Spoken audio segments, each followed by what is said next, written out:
हमारी पृथ्वी खतरे में है। सही कदम उठाने का समय अब आ चुका है।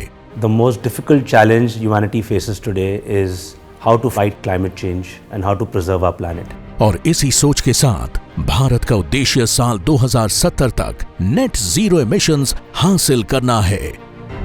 एक ऐसा लक्ष्य जिसे सिर्फ तभी हासिल किया जा सकता है जब हम ग्रीन एनर्जी को अपनाएं। We all know that the most significant way of doing this is by greening the grid, by bringing more and more renewables onto the grid and reduce the consumption of fossil fuels like coal and gas. Bharat की green energy क्रांति का नेतृत्व Sterlite power कर रहा है। Sterlite power Bharat को 2030 तक 500 gigawatt के अपने ग्रीन एनर्जी लक्ष्य की ओर आगे बढ़ा रहा है, जो देश की ऊर्जा जरूरतों का 50% होगा।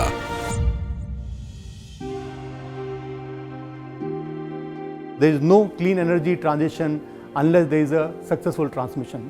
While you can produce power in one corner of a country or any geography, but unless you take that power into the consumption center, the transition is unlikely to happen. Gujarat में लकाडिया वडोदरा ट्रांसमिशन प्रोजेक्ट हरित भविष्य की दिशा में एक पहला बड़ा कदम है।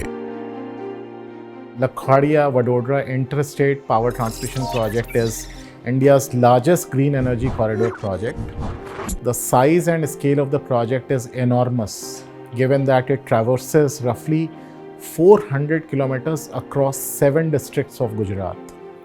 This project will evacuate a massive 5 gigawatt of green power to the Indian national grid and significantly contributing to India's RE ambition of 500 gigawatt, which has been envisaged by our Honorable Prime Minister Narendra Modi.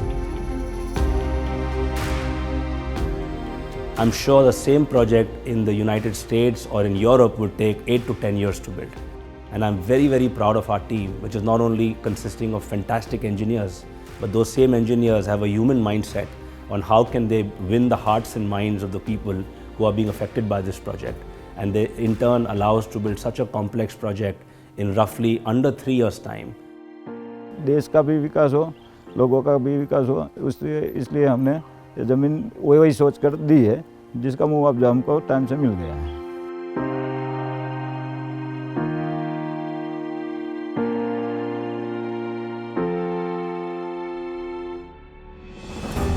Detailed planning के साथ 2020 की शुरुआत में काम शुरू हुआ, लेकिन तब किसी को नहीं पता था कि आगे क्या होने वाला है। मार्च 2020 से कोविड का कहर टूट पड़ा। इसके तुरंत बाद एक सख्त लॉकडाउन लग जाता है।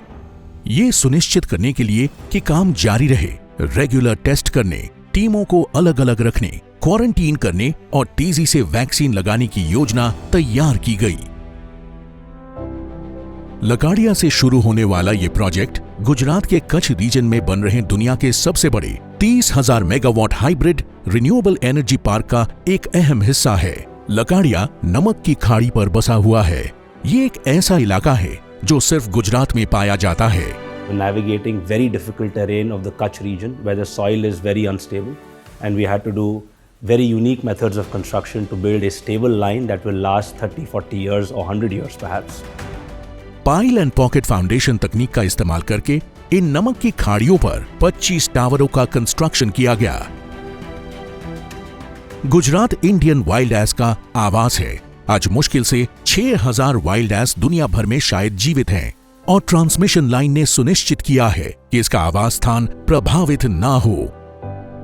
एक और इकोलॉजिकल हॉटस्पॉट नल सरोवर बर्ड सैंक्चुरी भी लकाडिया वडोदरा ट्रांसमिशन प्रोजेक्ट के रास्ते में पड़ती है। पक्षियों को ट्रांसमिशन लाइन से टकराने से बचाने और प्रवासी पक्षियों की सुरक्षित आवाजाही के लिए बर्ड डाइवर्टर लगाए गए हैं। जिम्मेदारी से कंस्ट्रक्शन करना स्टरलाइट पावर के डीएनए में है।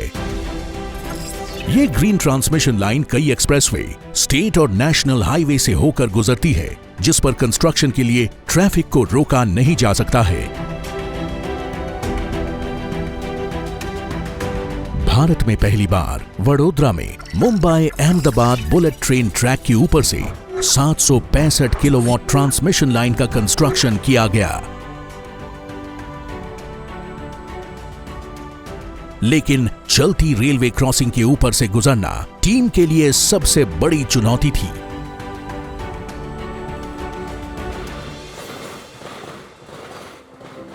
रेलवे क्रॉसिंग में ये डबल ट्रैक इलेक्ट्रीफाइड लाइन थी, मतलब आप आधे घंटे भी आप ट्रैफिक को रोक नहीं सकते थे और ये बहुत बड़ा चैलेंज था।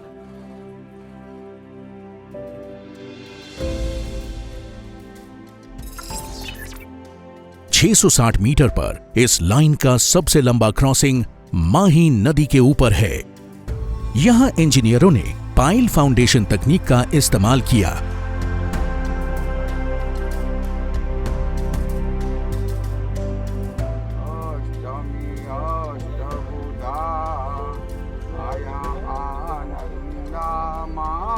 स्टरलाइट पावर केवल टावर ही नहीं बल्कि जिंदगी भर के रिश्ते बनाने में विश्वास रखती है।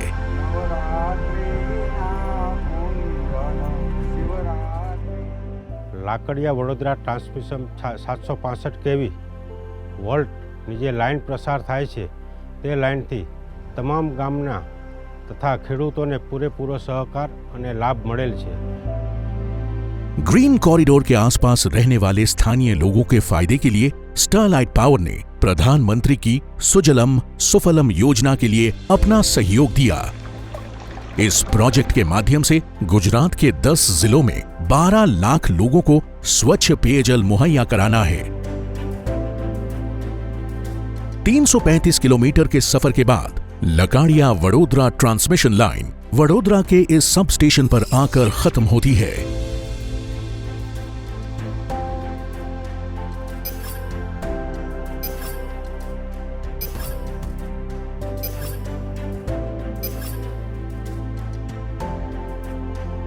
भारत के कुछ सबसे मुश्किल इलाकों को पार करने से लेकर मानव इतिहास के सबसे बुरे हेल्थ क्राइसिस का सामना करने तक इस ग्रीन पावर कॉरिडोर को पूरा करने के लिए कई बाधाओं का सामना करना पड़ा।